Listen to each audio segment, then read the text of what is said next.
Bukalah Alkitab saudara, Kisah Rasul pasal 19. Kita akan membaca 1 sampai 10. Di sini dikatakan, saudaraku, dalam tempo 2 tahun semua penduduk Asia mendengarkan firman Tuhan. Nah, kita melihat bagaimana Paulus melayani mereka. Paulus, saudaraku, selalu mencari jiwa-jiwa. Bahkan Paulus tidak segan-segan, di sini dikatakan, saudaraku, menjelajah daerah-daerah pedalaman dan tiba di Efesus. Pernahkah kita menjelajah daerah-daerah pedalaman untuk mencari jiwa-jiwa? Pernahkah kita, saudaraku, bergerak dari desa ke desa untuk mengabarkan Injil? Saudaraku yang kekasih dalam nama Yesus, boleh juga, saudaraku, roh Tuhan menggerakkan saudara. Itu satu hal yang sangat menggemarkan hati, mensukacitakan melihat jiwa-jiwa menjadi percaya dan menerima Yesus sebagai Tuhan dan Juru Selamat mereka. Namun di sekitar kita ini, saudaraku, masih banyak sekali jiwa-jiwa yang terhilang, jiwa-jiwa di luar Yesus. Saudara, kita mengetahui bahwasanya jiwa-jiwa yang di luar Yesus semuanya terhilang, karena hanya satu jalan ke surga, yaitu Tuhan Yesus Kristus. Paulus sampai di Efesus dan dia bertemu dengan 12 orang murid. Dengan bersemangat Paulus melayani, walaupun hanya 12 orang murid saja. Paulus bertanya kepada mereka dengan satu pertanyaan yang penting. Paulus tidak bertanya kepada mereka, sudahkah engkau sembuh daripada penyakitmu? Dia tidak menanyakan pertanyaan demikian. Paulus juga tidak bertanya, sudahkah engkau keberkatan? Bagaimana bisnismu sekarang? Sudahkah bisnismu berkelimpahan? Karena Tuhan berkata, aku datang supaya domba itu berhidup berkelimpahan. Tidak, saudaraku, tidak. Tetapi Paulus menanyakan satu pertanyaan yang jauh lebih penting daripada harta dunia ini, jauh lebih penting daripada kesembuhan tubuh. Oleh sebab itu, saudaraku, biarlah kita datang kepada Tuhan bukan hanya mencari kesembuhan tubuh, bukan hanya supaya kita keberkatan, tetapi terutama supaya kita semua sampai kepada maksud Tuhan dalam hidup kita. Karena di dalam Yesus kita ini semua harus bertumbuh. Di dalam Tuhan ini semua kita ini harus berubah.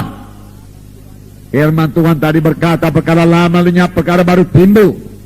Oleh sebab itu Paulus menanyakan satu pertanyaan yang amat penting. Sudahkah kamu menerima Roh Kudus tatkala kamu percaya? Jadi Paulus tahu mereka sudah percaya. Paulus mengakui mereka sudah selamat.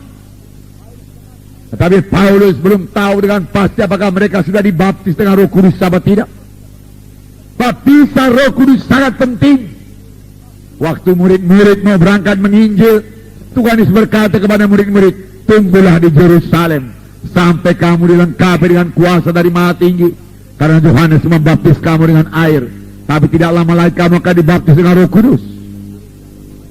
Tuhan Yesus sendiri menyuruh murid-murid menunggu Roh Kudus. Itu sebabnya Paulus bertanya, sudahkah kamu menerima Roh Kudus tatkala kamu percaya? Dan jawaban mereka mengherankan Paulus. Mereka berkata, kami belum pernah dengar kalau ada Roh Kudus. Heran juga. Saudaraku, dalam perjanjian lama banyak diceritakan mengenai Roh Kudus. Buku Joel mengatakan, pada akhir zaman aku akan mencurahkan Rohku kepada segala manusia. Dan mereka itu akan bernubuat, turun-turun akan mimpi berbagai-bagai mimpi. Tua-tuamu melihat penglihatan-penglihatan. Dan ke atas hambaku laki-laki dan perempuan aku akan mencurahkan Rohku pada masa itu. Ini ditulis, saudaraku, oleh Nabi Joel kira-kira 700 tahun sebelum Yesus datang.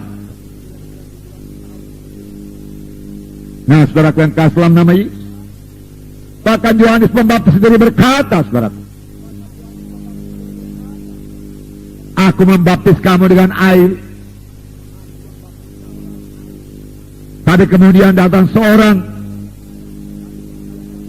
aku tidak berlayak membuka tali kasutnya. Dialah akan membaptiskan kamu dengan Roh Kudus dan api. Dan semua kita mengerti bahwasanya Yohanes Pembaptis aku melayani dengan urapan Roh Kudus, melayani dengan kuasa Roh Kudus. Saudara, dia tidak punya gereja, dia hanya ditebus Sungai Jordan. berita singkat, berkuasa, bertobatlah kamu karena kerajaan sorga sudah dekat. Dan firman Tuhan berkata seluruh isi Yerusalem keluar. Sepanjang sungai Jordan mereka datang ke sungai Jordan untuk dibaptis. Seluruh Judea datang untuk minta dibaptiskan. Satu pelayanan yang sangat berkuasa. Roh Kudus memenuhkan dia, Roh Kudus menggerakkan jiwa-jiwa. Dan sambil mengaku dosanya mereka dibaptis sungai Jordan. Termasuk Tuhan Yesus yang datang pada Yohanes Pembaptis. Dan Yohanes Pembaptis berkata, bagaimana ini Tuhan? Masakan engkau datang kepada aku supaya aku baptis?